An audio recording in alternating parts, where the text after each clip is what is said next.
On a tellement affaibli la France et les pays européens au nom du désarmement, des dividendes de la paix, votre ami Fabius,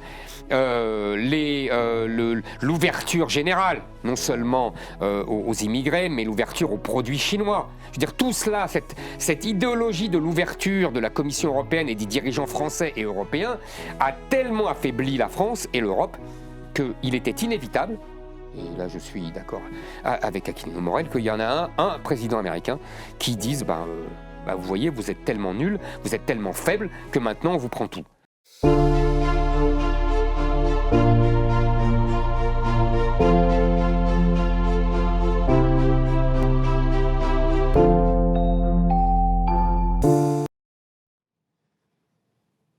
Esprit Libre, la grande émission de débat et de décryptage du Figaro et du Figaro Magazine. Une fois par mois, nous recevons une personnalité du monde politique et une personnalité du monde intellectuel pour approfondir un grand sujet d'actualité. Et ce jeudi, nous avons le plaisir de recevoir le président de Reconquête, Éric Zemmour, et l'essayiste et ancien conseiller politique de François Hollande, Aquilino Morel. Aquilino Morel qui signe ce livre, La France au miroir de l'Amérique, quand les progressistes font triompher le populisme. Vous partagez peut-être le même constat tous les deux, c'est-à-dire que un Trump à la française est quelque chose de possible, mais vous, Aquilino Morel, vous le redoutez, tandis peut-être que vous allez nous le dire, Éric Zemmour, vous l'espérez. Donc faut-il espérer ou craindre un Trump à la française? Tout de suite les réponses de nos deux esprits libres. On va commencer avec vous, Aquilino Morel, puisque c'est vous qui sortez ce livre, La France au miroir de l'Amérique. D'abord, ça fait un an à peu près que Donald Trump est à la Maison-Blanche. Quel bilan vous tirez de cette première année? Est-ce que c'est apocalyptique, comme certains le disent en France?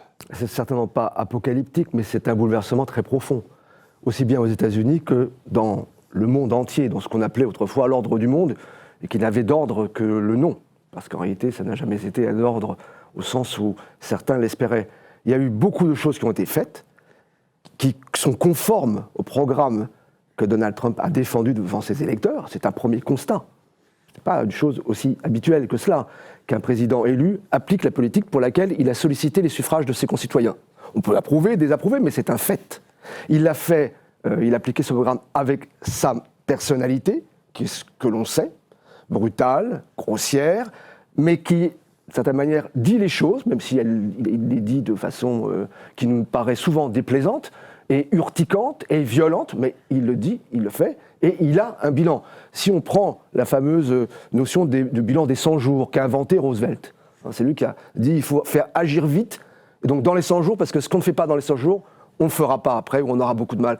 Eh bien, Trump avait un bilan au bout de 100 jours, ce qui n'était pas le cas de Joe Biden, et celui de Obama, première mouture en 2008, existait, mais il était beaucoup plus ténu. Donc la première chose que l'on peut dire, c'est qu'il y a une réhabilitation brutale, violente, au prix de la déstabilisation, c'est vrai, financière, institutionnelle, du volontarisme politique. Et ça, c'est une chose que nombre d'électeurs, de citoyens aux États-Unis, mais en Europe aussi, et chez nous, dans notre pays, attendent. Donc ça, c'est à, je dirais, à porter, d'une certaine manière, à son crédit. Après, il y a les thèmes eux-mêmes qui ont été abordés et la manière de les apporter. Pour prendre un exemple que tout le monde a à l'esprit aujourd'hui, l'immigration est une question décisive pour les États-Unis, comme elle est pour la France et probablement pour l'ensemble du continent européen, mais l'aborder aujourd'hui en suscitant les raidissements, l'hostilité, la tension, cette espèce de désordre que la police américaine de l'immigration, l'ICE, la fameuse désormais ICE, crée dans certains États, le Minnesota ou d'autres, ce que l'on peut craindre, et moi c'est ma crainte puisque je suis favorable à une maîtrise très stricte de l'immigration légale et illégale, les deux, illégale réduire à zéro si c'est possible, et légale l'encadrer très strictement. Mon souci dans cette perspective, c'est que cette manière d'appliquer sa politique ne se retourne contre ses objectifs. Et qu'au final, un certain nombre de gens se disent, non, si la politique de Trump contre l'immigration irrégulière, c'est 2 morts toutes les 3 semaines dans des conditions quand même extrêmement choquantes, alors Il vaudra mieux le laxisme de Biden. Et moi, je ne suis pas pour le laxisme de Biden. Vous pensez que ces 2 morts, ce sont des bavures individuelles ou est-ce que c'est lié réellement à la politique de Trump? Est-ce qu'il y a un tel volontarisme politique que ça va jusqu'à l'autorisation pour les policiers de tirer de manière totalement décomplexée? Ça renvoie à des choses beaucoup plus simples que ça. Ça renvoie d'abord au fait que cette police, comme vous le savez, elle a été créée pratiquement ex nihilo. En tout cas, on a gonflé ses effectifs très brutalement parce qu'on avait besoin d'appliquer cette politique avec des gens qui ne sont pas formés, qui ne sont pas éduqués. Or, le maintien de l'ordre, c'est un métier. Cela s'apprend et cela ne s'improvise pas. Là, ce qu'on voit là, c'est des gens qui appliquent je ne sais pas qu'ils appliquent des directives précises dans ce cas de figure, mais ils font leur travail de manière chaotique. Ça ne fonctionne pas. Par ailleurs, et ça crée des choses irréversibles comme la mort de ces 2 personnes. Par ailleurs, et c'est un autre problème pour Trump, et je pense que c'est la raison pour laquelle il commence à reculer sur ce point précis, c'est que la dernière personne qui a été victime de cette arrestation et qui est morte, je ne me rappelle pas son nom à l'instant, mais vous nous le direz tout à l'heure, est très significatif de ce que sont les États-Unis. Il est significatif du premier et du deuxième amendement. Ils manifestaient dans la rue au nom de la liberté d'expression, free speech, qui est un des totems du mouvement MAGA. On doit pouvoir dire ce que l'on pense, ce qu'il faisait lui. Ce n'était pas ce qui était attendu par MAGA, mais il faisait ça. Et il portait à la ceinture un revolver.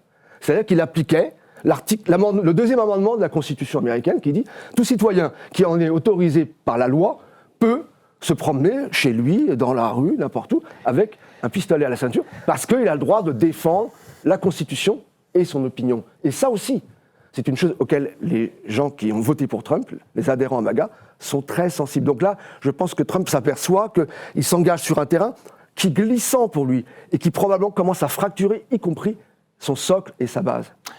Éric Zemmour, vous étiez à sa cérémonie d'investiture il y a un tout petit peu plus d'1 an.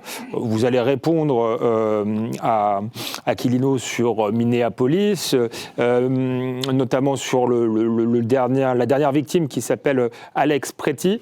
Tout à fait. Mais d'abord, je voulais vous entendre sur le bilan de Donald Trump, parce qu'on ne peut pas le résumer à Minneapolis. Quel bilan vous en tirez au bout d'un an? Je suis embêté de la façon dont parle le débat. Parce que Aquilino Morel a écrit un livre très intéressant que j'ai lu, et donc je pense qu'il eût mieux fallu commencer par un jugement sur son livre. Je pense que c'était plus intéressant, mais je vais en parler. Vous permettez-moi d'être journaliste, vous êtes politique maintenant. Donc, mais vous savez, Georges Marchais nous a appris tous que les journalistes ont leurs questions et les politiques ont leurs réponses. Donc je vous remercie pour votre réponse, mais j'ai ma question. Donc votre question viendra après. Je trouve ça, je peux faire très bien le bilan de Donald Trump. Franchement, on va en parler, c'est une évidence. Mais je pense, pour bien situer la discussion, je pense qu'il vaut mieux commencer par le livre. Parce que le livre, parce que ce qu'a dit Aquilino Morel tout à l'heure, franchement, à 90%, j'approuve ce qu'il a dit. On verra les désaccords à la fin sur votre propos de la fin, mais tout ce que vous avez dit, le retour du politique, il a appliqué ce qu'il avait dit pendant sa campagne et ce qui était devenu rarissime depuis des décennies, voyez, etc., etc. Je suis d'accord avec vous, donc ça sert à rien. En revanche, sur le livre, j'ai un désaccord de fond. Et je préfère commencer par cela, parce que je pense que la discussion sera plus intéressante. Mais je répondrai à votre question sur le bilan du Trumpisme. Très bien. Votre livre part sur un axe que j'approuve tout à fait. C'est-à-dire, en gros, ce qui se passe aux États-Unis se passe après en France. Les débuts de votre livre, évidemment que je suis tout à fait d'accord, on a appris les mêmes choses, les 2 universalismes, français et américains, puis les liens entre les Français et les Américains, les grands pères de la Constitution américaine qui lisent Montesquieu et Rousseau, et puis au XXe siècle, Foucault et la French Theory qui inspire les campus américains, le wokisme, etc. Je buvais du petit lait parce que j'aurais pu écrire la même chose que vous, évidemment, et c'était très bien, je suis tout à fait d'accord. Je nuancerai. Je dirais oui pour les 2 universalismes, oui pour les influences réciproques. Pour être tout à fait honnête, en vérité, c'est que tout ce qui se passe aux États-Unis finit par arriver en France et en Occident. Depuis la Révolution américaine qui donne la Révolution française, jusqu'à le mouvement des années 60 en Californie qui donne mai 68, le Reaganisme, vous voyez, etc., etc. Donc, il est indispensable, comme vous le faites, et c'est pour ça que j'ai apprécié votre livre, de bien comprendre ce qui s'est passé aux États-Unis pour bien comprendre ce qui va se passer en France. Et c'est là que je ne suis pas d'accord avec vous. Vous estimez, en gros, et vous le dites d'ailleurs, qu'il y a un rapprochement entre le mouvement MAGA et le Rassemblement national. Je ne suis pas du tout d'accord avec vous. Je pense que vous vous trompez d'époque. C'est-à-dire que vous avez raison pour le Trump de 2016 et vous avez tort pour le Trump de 2024. Le Trump de 2016 est effectivement souverainiste, populiste et anti-mondialisation. Son inspirateur, on dira, c'est Steve Bannon. Le Trump de 2024 est identitaire et conservateur. L'inspirateur, c'est J.D. Vance, qui est un identitaire catholique avec, je dirais, une pointe de futurisme à la Jules Verne, personnalisé par Musk et son rêve d'aller sur Mars. Ce ne sont pas les mêmes Trump. Le premier Trump, lui, vous avez tout à fait raison, est proche du Rassemblement national. Le second Trump n'est absolument pas proche du Rassemblement national. Le Rassemblement national correspond au premier. Il est toujours socialiste, souverainiste, populiste. Je suis désolé de vous dire, sans vanité, que le deuxième Trump, le second Trump, est beaucoup plus proche de ma campagne de 2022. Je l'avais compris. Mais je sais que vous l'aviez compris. Vous m'avez vu venir avec mes gros sabots. Mais il n'empêche que je pense que c'est fondamental. Parce que, je vais vous dire pourquoi. D'abord parce que vous le dites vous-même, ce qui arrive aux États-Unis va arriver en France. Souvent avec 10 ans de retard, donc vous êtes peut-être trop en avance, Eric Zemmour. C'est le destin de mon existence, vous savez. Vous avez été George Marshall, maintenant vous êtes Trump 2. Je suis toujours en avance, c'est comme ça. Quand vous dites que c'est le Rassemblement national, c'est non seulement faux factuellement, mais en plus, vous êtes en quelque sorte l'idiot utile du Rassemblement national. J'ai pas dit l'idiot, évidemment, c'est pas vous n'allez pas vous vexer pour cette expression. Donc, l'idiot utile du Rassemblement national, mais comme la plupart des journalistes. Que je ne suis pas. Exactement. Qui passent leur temps à tout mettre sur le Rassemblement national. Non. Il y a ce qui est le Rassemblement national, comme je vous l'ai décrit, et il y a ce qui n'est pas le Rassemblement national. D'ailleurs, Marine Le Pen, très honnêtement, le dit. Elle dit qu'elle n'est pas sur la ligne de Donald Trump 2024, alors qu'en 2016, elle faisait le pied de grue dans son immeuble pour aller le voir. On voit bien les différences. Donc ce n'est pas vrai, ce n'est pas la même chose. Et je pense que c'est absolument fondamental et que vous embarquez votre livre, qui au départ part sur un a priori tout à fait fondé, sur une erreur grossière pour les conséquences sur la France. Et tout après s'enchaîne, vous comprenez ? On va avoir cette discussion. En gros, ce que vous dites, vous faites une hiérarchie qui est exactement à l'envers de la mienne. C'est-à-dire que vous dites, les questions économiques et sociales sont au-dessus, les questions identitaires sont en dessous. Moi, je crois exactement l'inverse. C'est-à-dire que je pense qu'aujourd'hui, je dis bien aujourd'hui, ça dépend de l'époque, en 1848, les questions économiques et sociales étaient évidemment essentielles. Bon, on est d'accord. Mais aujourd'hui, je pense que les questions identitaires sont absolument au-dessus des questions économiques et sociales. Ça ne veut pas dire, évidemment, que vous méprisez les questions identitaires et d'immigration et que je méprise les questions économiques et sociales. Il faudrait nuancer nos deux positions qui s'interpénètrent. Mais il y a quand même une hiérarchie. Et moi, je pense, et j'en ai fini, je ne veux pas monopoliser la parole, je pense, vous savez, il y a une très belle phrase, je ne sais pas si vous avez lu entre parenthèses, j'ai eu un grand plaisir à vous lire parce que vous faites référence à des livres que j'ai adorés. Je pense par exemple au livre de Cursus, vous savez, cet Allemand sur l'essai sur la France, et le livre de Huntington, le moins connu, mais qui pour moi est le meilleur, comme j'ai compris que vous aussi, c'est Qui sommes-nous sur l'identité américaine. Donc je voulais vous remercier parce que ça m'a fait plaisir de voir que vous évoquiez ces deux livres. Non, et je finis avec ma phrase de René Girard, dans son dernier livre qui était Penser l'Apocalypse. Il dit « Il nous faut entrer dans une pensée du temps où les Charles Martel et les croisades sont plus proches de nous que la Révolution française et la révolution industrielle sous le Second Empire. » Et je pense que cette phrase résume notre désaccord fondamental de ce livre. Alors, je vais vous voulez répondre. Vous voulez répondre, oui. Évidemment. Je vous en prie. Au passage, il n'a pas répondu à ma question. Mais je vais c'est répondre. pas grave, c'est pas grave, Georges Marchais. Je vais faire un monologue, il ne va jamais parler. Non, mais bien sûr, c'est pas Comme grave. il a dit, ce qui compte là-dedans, c'est d'abord mon livre. Oui. Tout à fait. Bon, ne l'oublions pas. Heureusement que je suis là. Alors, je veux bien être l'idiot utile du RN et je vois bien, Éric Zemmour, que vous essayez de tirer le débat dans un sens qui vous convient. Ah, c'est pas dans le sens qui me convient, c'est très objectif. Non, mais Éric, laissez-moi terminer. Je vous en prie. Vous n'avez pas interrompu, je vous ai écouté, là, même lorsque vous avez dit que j'avais des arguments grossiers, etc. Non, je finirai ma démonstration. Je vois bien votre manière de voir, je la comprends, elle ne me choque pas du tout, elle est légitime, vous êtes dans un combat politique, vous avez besoin de vous distinguer, etc. Mais quand vous dites que j'ai tort, ça, je vais vous dire les choses assez simplement. Qu'il y ait une différence entre Trump 2016, Trump 2024, qu'il y ait dans le Trump, la personne, le candidat, et dans ce qu'il dit, et surtout dans ce qu'il ne dit pas, plus d'identitarisme et plus de vision conservatrice, on va dire, que le Trump de 2016, oui. Mais moi, ça m'intéresse, certes, mais ce n'est pas ce qui m'intéresse le plus, Éric. Ce qui m'intéresse, ce sont les électeurs.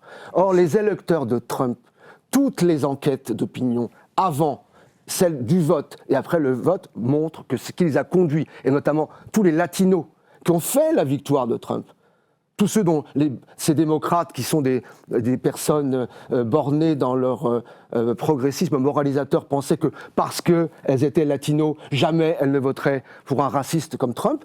Tous les comtés du Sud, tous les comtés limitrophes du Rio Grande, les latinos, dans des grandes proportions, ont voté pour Trump. Pourquoi ?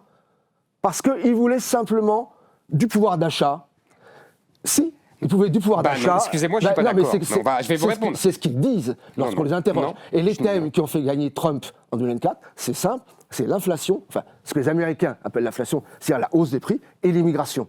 Mais l'immigration, pas vécue tant sur un mode identitaire que sur un mode, on vient nous prendre nos emplois, à nous, braves latinos qui venons d'arriver, depuis 10 ans, qui avons fait toutes les formalités et qui sommes là de manière régulière, et on nous envoie des gens qui viennent braconner, comme disait Obama, qui viennent braconner nos emplois. C'est la vision principale. Alors, qu'il y ait, comme vous l'avez dit, une interpénétration des deux thèmes, et que vous ayez en partie raison, et que vous concédiez que j'ai en partie raison également, c'est certain. Mais on ne peut pas dire que le Trump 2024 n'a rien à voir avec 2016, si. Est-ce que j'ai dit ça ? Ah, il y a deux Trump. Ah oui, il y a deux Trump. Il y a deux Trump, mais pas dans son discours politique. Si. Dans son discours de campagne, je suis désolé. Il a fait une campagne d'abord sur la désindustrialisation. Non. On vous pique vos emplois. Ça, c'est la campagne de 2016. C'est faux. C'est la campagne de 2024 faux, Aquilino Morel, c'est non. faux. Non, je suis désolé, c'est faux. Non, c'est vrai. Alors, il y a un gros problème. Ouais. Il y a un gros problème de base. Et je le vis depuis que je me suis lancé dans la bataille politique. C'est qu'on ne peut plus défendre une idée à partir du moment où on est responsable politique et candidat sans que Aquilino Morel ou d'autres me disent « Ah, mais c'est normal, vous voulez vous distinguer ». Non.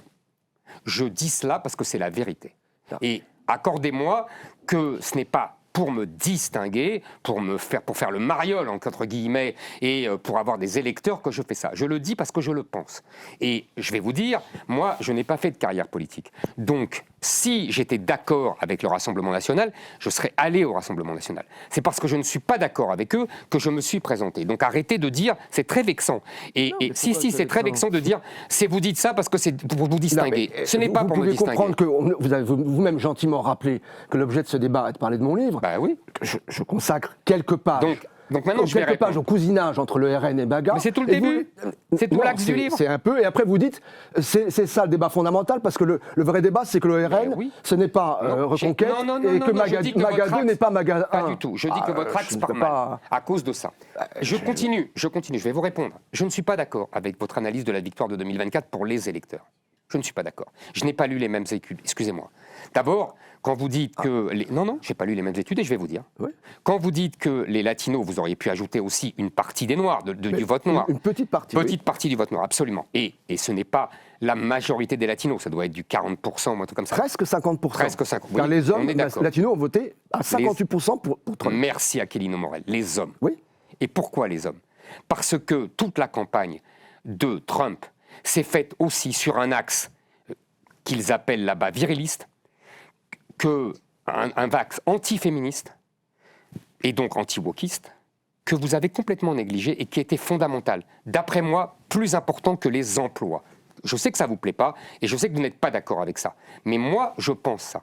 Je pense que ce qui a attiré une petite portion de l'électorat noir, et c'est ce que je lis dans les études que j'ai lues moi aussi. Je suis désolé, c'est étude contre étude. On n'a pas très bien, on n'attirait pas les mêmes leçons. Parce que, en fait, ce que vous dites, je l'ai lu également. Bah alors. Non, mais parce que quand on interviewe les latinos en leur demandant ceux qui sont adeptes de ce vote que vous avez dit viriliste, d'ailleurs je vais voter en fin de compte pour Trump, alors qu'on m'a expliqué depuis toujours que comme je suis latino, je devrais voter pour un démocrate, je vais quand même le faire. D'accord. Et vous reliez ça à la question de la place de l'homme dans la cellule familiale de la société. Oui, mais ils le vivent à travers le prisme du pouvoir de chasser. Moi, qui travaille, je ne suis pas capable de payer à ma famille le lait, l'électricité et la voiture et le loyer dont elle aurait besoin. C'est la différence entre un socialiste et un non-socialiste. C'est que le socialiste voit tout à travers le prisme du social. Comme je ne suis plus socialiste, je ne vois pas où le socialiste. Vous êtes resté socialiste. C'est-à-dire que vous voyez tout à travers le prisme du social. Et moi, je vois tout à travers le prisme des idées et de l'identité, parce que je pense, comme je vous l'ai cité, qu'aujourd'hui, c'est ça qui prime. Mais on a le droit de ne pas être d'accord, sinon ils ne nous auraient pas invités. Nous ne sommes pas d'accord, mais je ne vois pas tout à travers la question du social. Mais moi non. Vous avez lu le livre, vous avez bien vu qu'il y a bien d'autres thèmes. Encore une fois... Combien de mes collègues qui se pensent ou qui se réclament du wokisme diraient que mon livre est un affreux ramassis d'insultes. J'ai dit au départ que ce qui nous différenciait, c'était uniquement la hiérarchie. Et que vous et moi, on considérait également qu'il y avait une part d'immigration identité et une part d'économique et sociale. Oui. Vous et moi, on ne va pas se disputer là-dessus, ça serait artificiel. En revanche, ce que je pense, c'est que la hiérarchie nous distingue. Je vais vous donner un exemple que je donnais pendant l'élection présidentielle. Pourquoi je mets l'identité au-dessus de l'économique et sociale ? Encore une fois, ça ne veut pas dire que je néglige et que je méprise l'économique et sociale. Les pays de l'Est, Russie, Pologne, etc., ont été dominés par le communisme, 1920 pour la Russie, 1945 pour les autres. Et pendant 50 à 70 ans, l'économie a été ravagée, l'école a été... Et tout a été une catastrophe. Quand ces peuples-là ont été libérés du communisme en 1989, ils se sont rétablis en 10 ans, 20 ans, 30 ans. Pourquoi ? Parce qu'ils avaient gardé le même peuple. Voilà. C'est la grande différence avec ce qui se passe aujourd'hui. C'est qu'aujourd'hui, nous sommes dans une phase de remplacement de peuples, et que ce n'est pas la même chose que quand le communisme a liquidé l'économique et sociale. C'est pour cela que je mets l'identité au-dessus de l'économique et sociale. Je crois que ce que vous dites là, tout le monde en est conscient. Non. Tous ceux qui vous écoutent ou qui vous lisent ou qui vous suivent, qu'ils approuvent ou pas vos déclarations, savent cela. Là où je vous rejoins, parce que je ne suis pas d'accord avec cette vision, c'est qu'effectivement c'est une question de primauté. De hiérarchie. Okay. Ce qui ne veut pas dire qu'on ne voit pas les choses. Absolument. Et je ne crois pas être le plus aveugle. Non, pas du tout. Je ne prétends pas ça, je vous l'ai dit. Bon, alors je vois ça. Et pour répondre à votre question, Alexandre, tout à l'heure, parce qu'il faut quand même le dire, si je comprends bien, et Éric Zemmour le dit, il est favorable, je ne crois pas trahir sa pensée, à un Trump, et même à un Trump 2024 pour présider la France. Et alors là, je vais vous donner raison. Moi, je suis favorable à un Roosevelt français. Vous voyez que c'est notre désaccord. Oui. Vous êtes même, en fait, vous êtes favorable. Je vous ai lu, je crois, à un Obama. Non, un Roosevelt. Parce que vous dites, en gros, oui, mais Obama, c'est un Roosevelt 2.0. C'était... Non. Moi aussi, je vais faire des distinctions. Obama 2008, le premier Obama, a été élu, effectivement, pas parce qu'il était noir. Qu'il fût noir a été un atout magnifique. Tout à fait d'accord avec vous. Et ça a conduit tout un tas de gens à se dire que ce serait superbe que la démocratie américaine... Il n'est pas noir, il est métis, mais passons sur les détails. Arrive à ça. Oui, mais enfin, vous savez qu'il suffit de se reconnaître comme noir pour être noir. On ne va pas rentrer dans ce débat. Non, on ne va pas rentrer dans le wokisme. Non, on ne va pas rentrer dans le wokisme. D'accord. Alors, il était noir, mais ce n'est pas pour ça qu'il a gagné. Il a gagné parce que le monde avait traversé une crise financière absolument terrifiante. Je suis d'accord avec vous. Et que donc, les gens ont cru que cet homme-là, c'était un Roosevelt 2.0. Sera un Roosevelt. Voilà, on est d'accord. Et malheureusement, il ne l'a pas été. Il a été un Roosevelt au petit pied. On est d'accord. Mais il a été néanmoins été réélu parce qu'il était nettement supérieur à son adversaire. Oui. Que la politique, comme vous le savez, ça reste une chose éminemment relative. Et que comme vous avez son aisance, son charisme, tout ça, etc., je suis d'accord. Bon, il a été élu. Tout ça, donc je suis plutôt favorable à Roosevelt. Je pense qu'il faut un Roosevelt à la France, ça oui. Et d'ailleurs, c'est tellement vrai que je bats ma culpe. Mais je ne suis pas tout seul à le faire. En 2011 et en 2012, quand j'ai accepté de soutenir François Hollande, dont vous avez eu la gentillesse de rappeler que j'avais été trop longtemps le conseiller... J'ai pas dit trop longtemps, ça c'est moi qui l'avais dit. C'est moi qui l'ai dit. Je suis quelqu'un de Peut-être lucide. je pensais tellement fort. Je suis quelqu'un de lucide. Quand je l'ai rejoint Je ne dis rien, je vous laisse. avec Arnaud Montebourg ou d'autres, c'était précisément parce qu'on pensait qu'on pourrait avoir, alors pas un Roosevelt, pas le géant de Franklin Delano Roosevelt, mais enfin disons un petit Roosevelt français qui pourrait prendre la mesure de la situation de la France et renverser un peu la table. Évidemment, c'est le discours du Bourget, et vous savez ce qu'il en est devenu, c'est-à-dire rien, et même pire que rien, c'est-à-dire une trahison. Voilà. Que moi, je voyais venir, mais c'est pas grave. Mais parce que vous êtes plus intelligent que moi, Ah, vous croyez? Alors Éric, Oui, Zemmour. je vais revenir à votre question. Non, mais Non, je vous vais voulez plus. y revenir. Oui, mais je vais y revenir tout seul. Tout seul. Alors, allez-y. Vous avez comme un grand. Comme ça me permettra de boire. Vous avez dit tout à l'heure que G.D. Vance, c'était le conservatisme, l'identité. C'est quand même aussi un enfant de la Rust Belt. Et la question du protectionnisme est quand même au cœur de la politique de Donald Trump. Alors après, je suis d'accord, on peut discuter de la hiérarchie. Je voulais juste rappeler ce détail qui, à mon avis, n'en est pas. Autre chose importante, si on fait le bilan des 1 an de Donald Trump, c'est qu'il me semble, moi, que la différence principale entre Trump 1 et Trump 2 et moins le populisme vs conservatisme identitaire que le fait qu'il était beaucoup mieux préparé et que depuis qu'il est arrivé, il a décidé très clairement de s'en prendre à ce qu'on appelle en France l'état de droit pour pouvoir justement mettre en œuvre, comme l'a dit Aquilino Morel, très rapidement et le plus efficacement sa politique, quitte à s'asseoir plus ou moins sur certains contre-pouvoirs. Est-ce que vous êtes d'accord avec ça? Est-ce que c'est un modèle qu'il faut copier en France? Je sais qu'on a le Conseil constitutionnel, l'Union européenne, qu'on a une forme d'impossibilité légale, mais est-ce qu'en même temps, ça ne va pas trop loin? C'était un peu ma question initiale à Aquilino Morel. Est-ce qu'on n'est pas dans une forme de dérive autoritaire, que le retour de bateau est peut-être un peu trop puissant, puisqu'aujourd'hui, il y a des morts? Très bien, je vais vous répondre. Je pense que... le Trumpisme, je suis d'accord avec vous, il était mieux préparé, on est tout à fait d'accord, et je pourrais même être d'accord sur le protectionnisme, parce que moi aussi, je pense qu'un protectionnisme aujourd'hui européen est absolument indispensable, sinon nous serons balayés. Donc je ne suis pas contre le protectionnisme, c'est même quelque chose que j'approuve chez Trump, d'avoir mis un terme, et on sera sans doute d'accord, à cette mondialisation soi-disant heureuse, qui avait été tellement malheureuse pour les peuples occidentaux, et justement, il a mis un terme à ça, et j'en suis ravi, et j'aimerais bien qu'enfin les pays européens s'alignassent sur cette politique. Donc vous voyez, ça c'est réglé. Maintenant, revenons à ce qu'on appelle l'état de droit. Je pense qu'il y a eu, depuis, je dirais, encore une fois, l'Amérique nous a contaminés, si j'ose dire, depuis l'histoire de Nixon et du Watergate, il y a eu un affaiblissement du pouvoir exécutif américain et occidental sous les coups redoublés des juges et des médias. Et au nom de l'état de droit, comme on dit, on va voir ce que c'est, on a châtré le pouvoir exécutif, et donc on a complètement mis de côté la démocratie, la réalité de la démocratie qui est le pouvoir du peuple.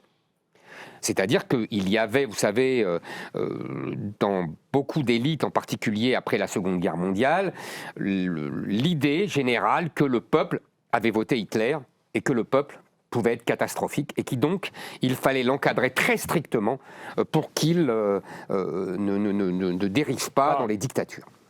Je tiens à dire une précision parce que dès 1947, ce débat prend cours. Comme par hasard, il prend cours dans les pays, l'Allemagne et l'Italie, qui ont connu le fascisme et le nazisme. Et le général de Gaulle, et je suis sûr qu'on sera d'accord là-dessus, répond à une question, j'ai lu ça récemment. On lui dit, mais est-ce que vous êtes d'accord avec l'érection de cours constitutionnelles qui contrôlent le Parlement, la loi, etc. Et il répond cette fameuse phrase, en France, la Cour suprême, c'est le peuple. C'est déjà la réponse. Donc moi, je pense que ce que fait Trump, c'est une mode très gaullien de la Cour suprême, c'est le peuple. Le peuple, c'est lui, il a été élu, et donc il doit absolument accomplir ce pourquoi il a été élu. Ça ne veut pas dire qu'il faut éradiquer et détruire tout contre-pouvoir. Ça veut dire que les contre-pouvoirs aujourd'hui sont devenus le pouvoir. Et que d'ailleurs c'est un problème occidental, ce n'est pas seulement un problème américain, français, italien, anglais, israélien. Souvenez-vous, l'affrontement juste avant le 7 octobre, qui a mis des centaines de milliers de personnes dans la rue à Tel Aviv, parce qu'il y avait un affrontement, parce que Netanyahou voulait justement donner le dernier mot au Parlement et non pas à, je ne sais pas comment ils appellent ça, eux, la Cour suprême ou le Conseil constitutionnel, mais c'est la même chose. Donc moi je pense que c'est indispensable de ramener les juges et le Conseil constitutionnel dans leur rôle initial et qu'ils arrêtent de gouverner à la place du Parlement et du gouvernement. Parce que c'est ce qui se passe aujourd'hui. Toutes les décisions du Conseil constitutionnel font du Conseil constitutionnel le gouvernement suprême qui va jusque dans les détails. Ça suffit. Donc nous devons à la fois régler la question par référendum, la question de l'immigration, même si les juristes nous expliquent que ce n'est pas constitutionnel. Je n'y crois pas une seconde. Ils disaient déjà ça en 1962 pour l'élection du président de la République au suffrage universel au général de Gaulle. Et le général de Gaulle a répondu que le référendum de l'article 11, c'était tout ce qu'on voulait. Je donne à disposition les interventions télévisées du général de Gaulle à ce sujet. Et il disait, c'est moi qui l'ai fait. Et j'ai voulu que le référendum soit l'âme de la Ve République et de la Constitution. Donc c'est pas vrai qu'il y a des sujets interdits. C'est une invention de juristes. Bon. Et deuxièmement, il faut redonner, c'est vraiment ce que je proposerai quand je le pourrai, redonner le dernier mot au Parlement dans le cadre du rapport entre Parlement et Conseil constitutionnel.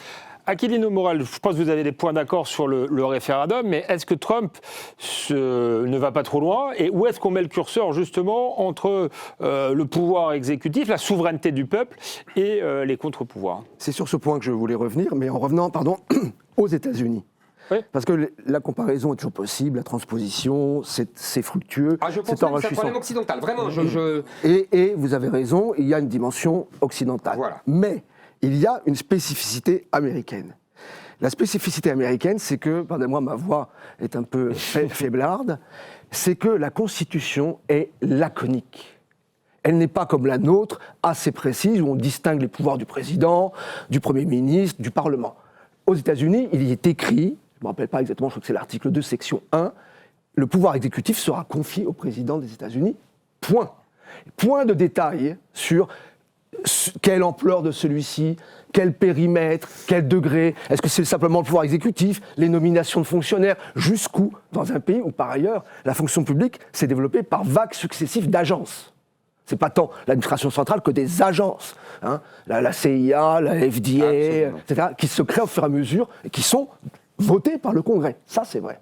Donc, il y a un problème aux États-Unis qui est propre et que d'ailleurs Trump ne fait qu'exacerber. Mais il n'y a pas eu, de certaine manière, président plus autoritaire, je vais vous faire plaisir, que Roosevelt. Évidemment. Et il était tellement autoritaire, et comme il a été réélu 4 fois, 32, 36, 40, 44... Qu'on a arrêté les frais. Si la mort l'avait pas changé. Pour le coup, on a précisé qu'il y avait plus de 2 mandats. Il aurait fait un 5e mandat. Donc, on s'est immédiatement empressé de voter le 22e amendement en 47 pour dire « Oh, stop !»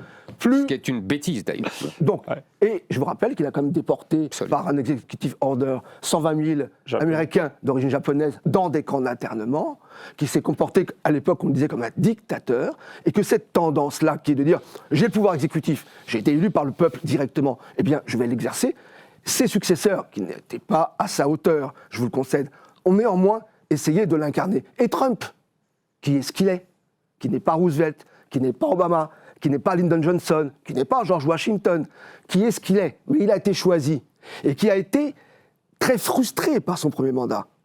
Et c'est l'autre problème que je voulais soulever, vous parlez de l'état de droit, mais il y a aussi ce qu'ils ont appelé là-bas le deep state, l'état profond, que notre président de la République... Ce qu'on appelle l'état de droit, certains l'appellent l'état profond. L'état profond, c'est autre chose, cette forme d'inertie de la machine, il y a la bureaucratie, de la bureaucratie autonomisée. Qui s'ajoute au gouvernement. En fait, c'est le gouvernement des juges plus Donc lui, la bureaucratie, distinction est tout à fait fondamentale. Et il est dans cet affrontement qui veut dire, je veux tester quelles sont les limites auxquelles je pourrais accéder en termes de périmètre du pouvoir présidentiel, mais ça, d'autres l'ont fait avant lui. Et, par ailleurs, je vais reprendre la main sur le pouvoir d'État. Mais de ce point de vue-là, je voudrais quand même qu'on soit bien conscient d'une chose, c'est qu'aux États-Unis, Trump et les gens qui soutiennent se battent pour essayer de faire appliquer ce qu'ils appellent la théorie unitaire de l'exécutif. C'est-à-dire, il y a un président, c'est lui qui va exercer le pouvoir. Ce qui, chez nous, devrait nous faire s'esclaffer, puisque depuis le référendum du général de Gaulle du 6 novembre 62, suite à l'attentat du Petit Clamart, du 22 août, eh bien, le président français a tout le pouvoir exécutif.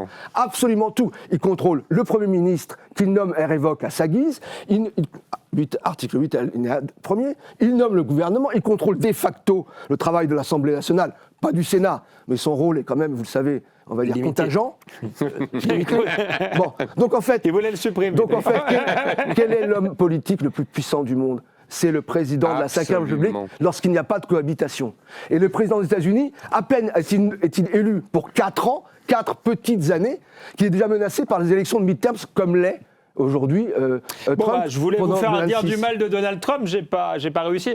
Aucune inquiétude donc du coup sur la manière la vitesse avec qui, en tout cas, il impulse une forme de changement de régime dont on peut discuter la légitimité ou d'un retour au fondement, si vous voulez, de la démocratie américaine.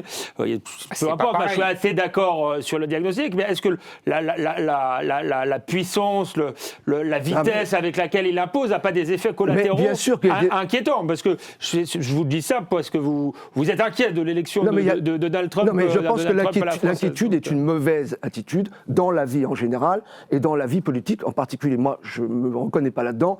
J'essaie d'appliquer le précepte de Spinoza. Lorsque j'ai tourné mes yeux vers la vie et l'action des hommes, je me garde de rire, de maudire et de railler. Je veux comprendre. Je pense que ce qui est important en politique, c'est de comprendre pourquoi Trump a été élu alors qu'il y avait tout le système contre lui, et pourquoi 8 ans plus tard, il a été réélu.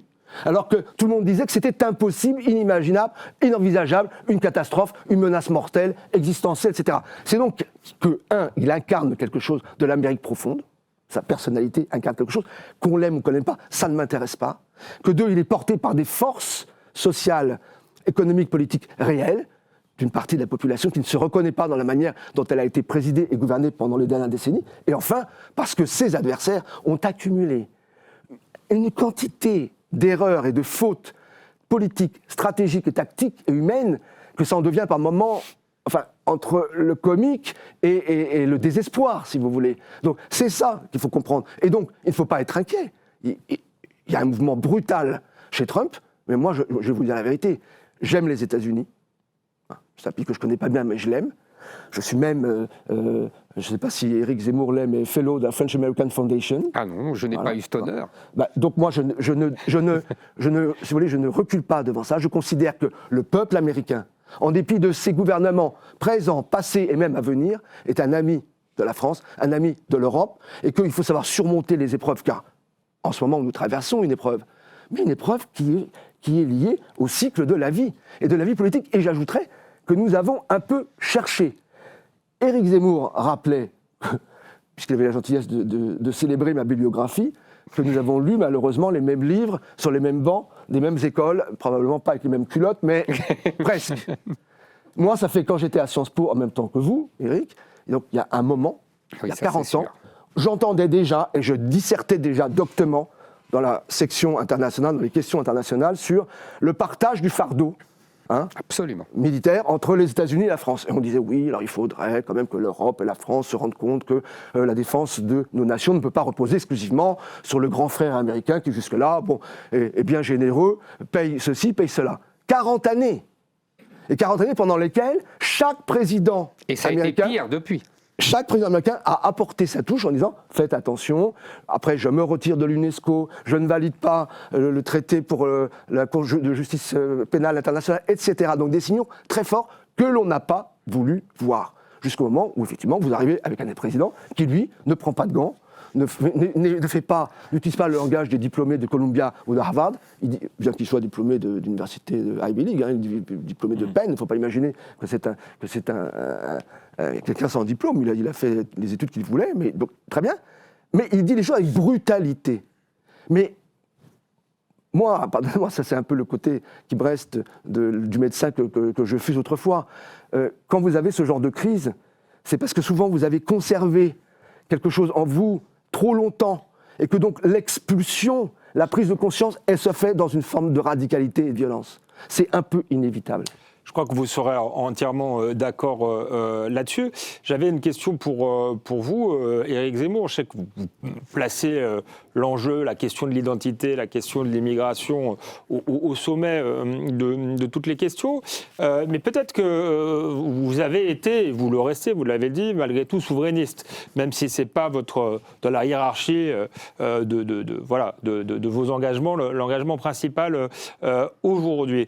Vous avez été souverainiste et vous avez peut-être été moins américanophile que Aquilino Morel, c'est-à-dire que l'impérialisme américain, vous l'avez souvent dénoncé. Quel regard portez-vous aujourd'hui sur Trump lorsqu'il veut s'emparer du Groenland, en mettant de côté les faiblesses de l'Europe, l'indignation à géométrie variable?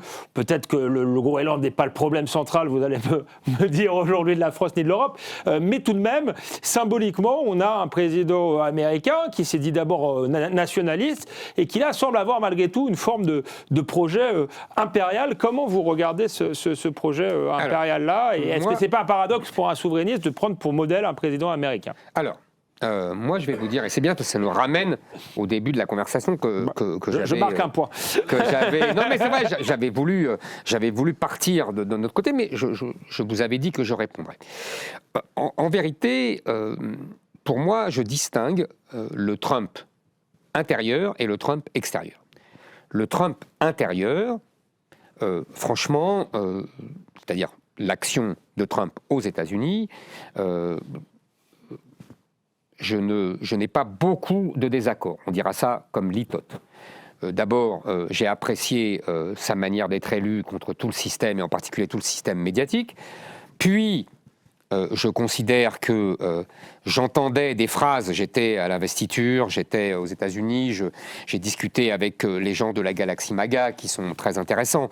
J'entendais des phrases qui me déplaisaient pas, quand j'entendais que l'immigration était une guerre, quand j'entendais que le trafic de drogue était une guerre aussi. Je reconnaissais certains de mes propos, non pas qu'il y ait copie, vous avez compris, c'est simplement comme il y a un grand mouvement occidental, voilà, il y a un grand mouvement occidental et que dans chaque pays, il y a des gens qui incarnent ce mouvement, comme toujours dans l'histoire d'ailleurs, mais Aquilino Morel le sait comme moi.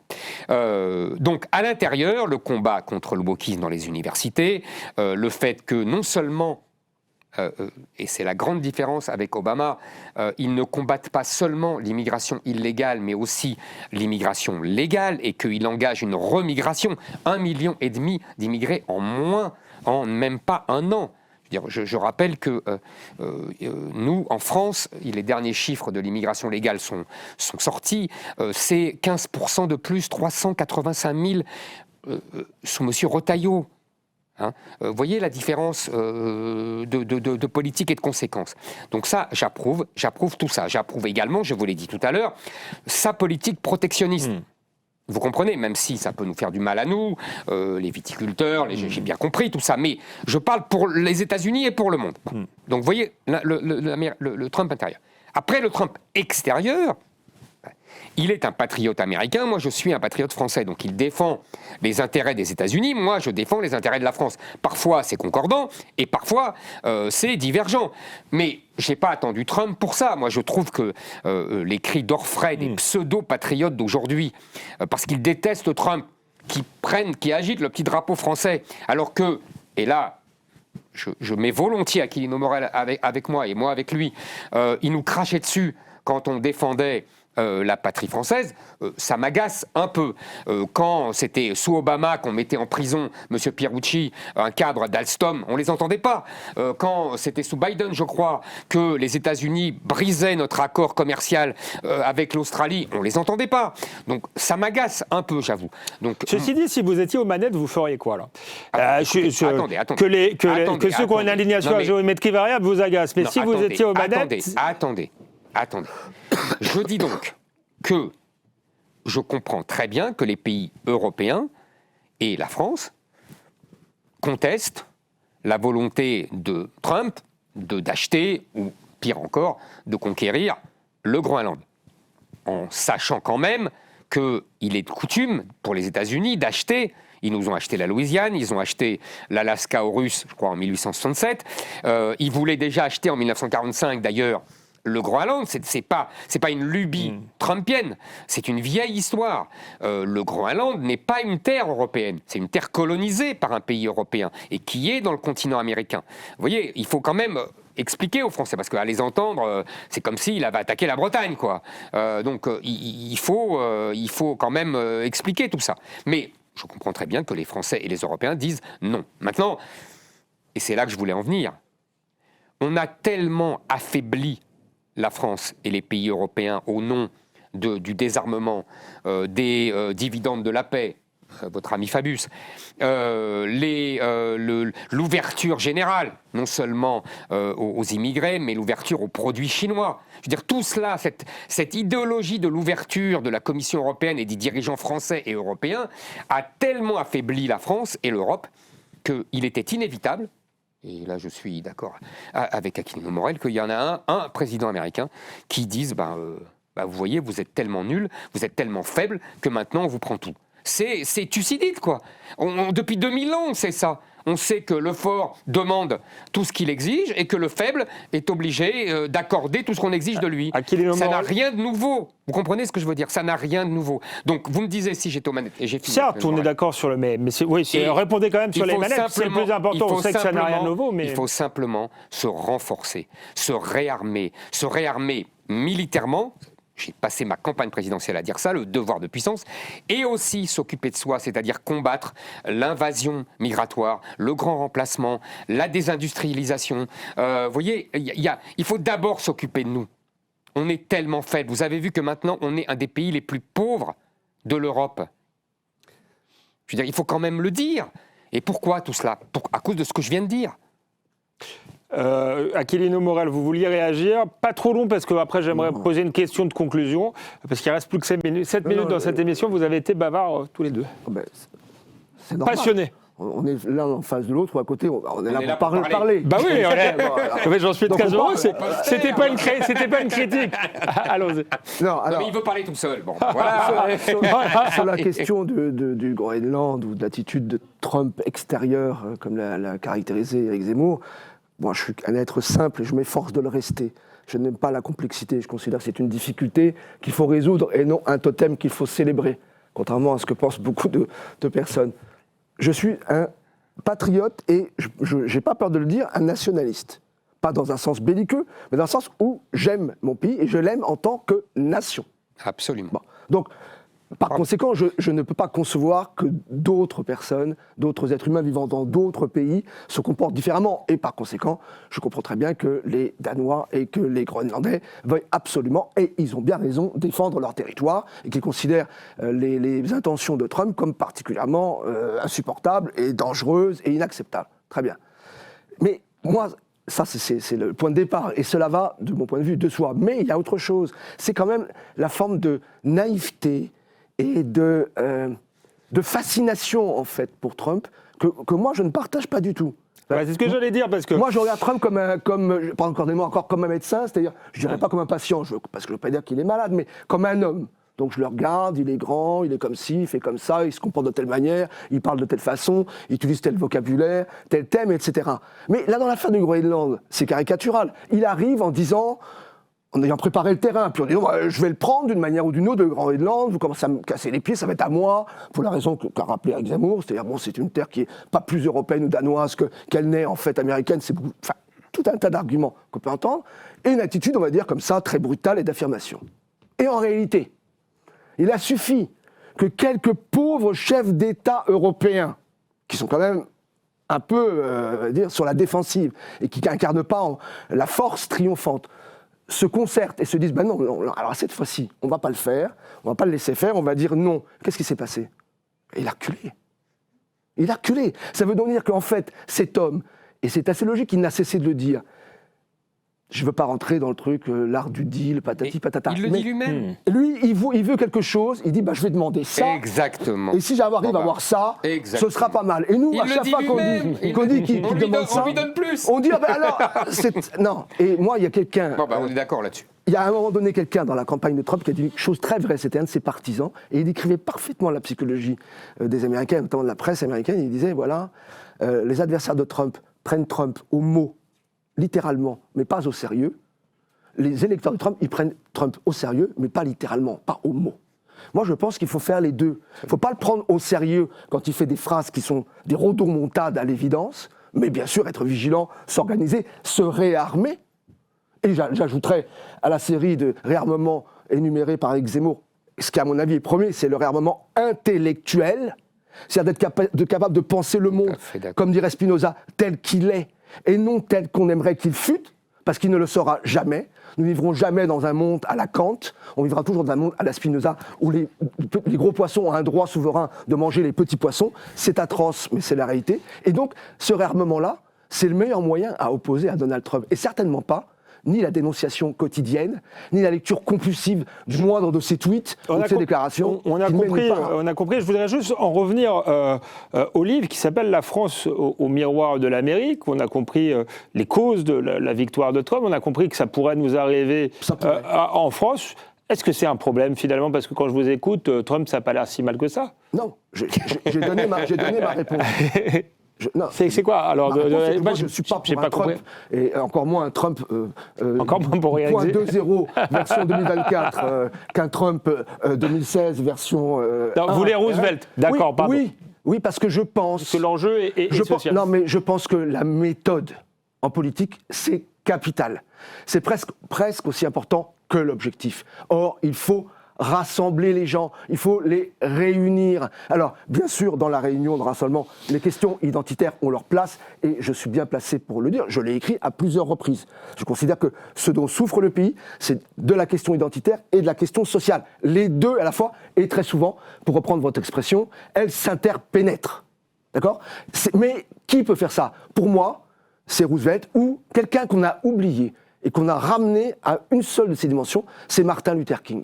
Martin Luther King, il est resté dans notre inconscient comme le pasteur noir, éloquent, I have a dream, et l'infatigable jusqu'à la mort, partisan et lutteur pour les droits civiques. Mais c'était un homme qui disait tout le temps, partout, je veux que les noirs et les blancs soient ensemble, main dans la main, les travailleurs noirs, les travailleurs blancs. Et il disait une chose qui est très vraie, c'est que statistiquement, humainement, les gens qui sont anti-noirs sont anti-travailleurs et réciproquement.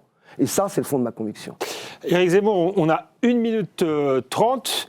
Est-ce que vous rêvez d'être le Trump français? Et est-ce que la comparaison avec Donald Trump, on a compris que vous aimiez cette comparaison-là, c'est pas un piège non plus, parce que les Français, même quand ils approuvent son volontarisme, n'aiment pas tellement le personnage, ni tellement l'Amérique. Mais vous avez raison. Mais moi, je ne suis pas dans les considérations tacticielles sur le piège ou pas le piège. Peut-être que j'ai tort. Peut-être qu'un politicien serait plus malin que moi. Mais moi, je vous dis ce que je pense. C'était le sens de mon propos tout à l'heure.